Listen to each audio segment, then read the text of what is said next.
ఎవరు సార్ సాధారణమైన పాపం దళిత బిడ్డలు కష్టపడి వాళ్ళ అమ్మా నాన్న సంపాదించిన ఆస్తులు మీ తెలుగుదేశం పార్టీని నమ్ముకొని వచ్చి డబ్బులు ఖర్చు పెట్టాము అని చెప్పేసి ఎలక్షన్ అఫిడవిట్ చూపిస్తున్నారు 8 లక్షలు పెట్టింది. ఇవన్నీ ఆస్తులు 24కి అమ్ముకుంటే ఎలక్షన్ అఫిడవిట్లో ఎందుకు చూపిస్తారా నాయన?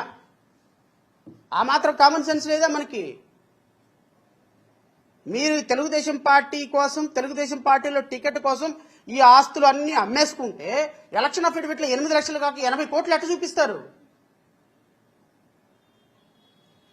కాస్త ఆలోచించండి. మనం మాట్లాడుతున్నాము అదేమనంటే మీరు డబ్బులు ఇచ్చినట్టు 5 కోట్ల బ్యాగ్ ఇచ్చినట్టు డబ్బులు ఉన్నాయా?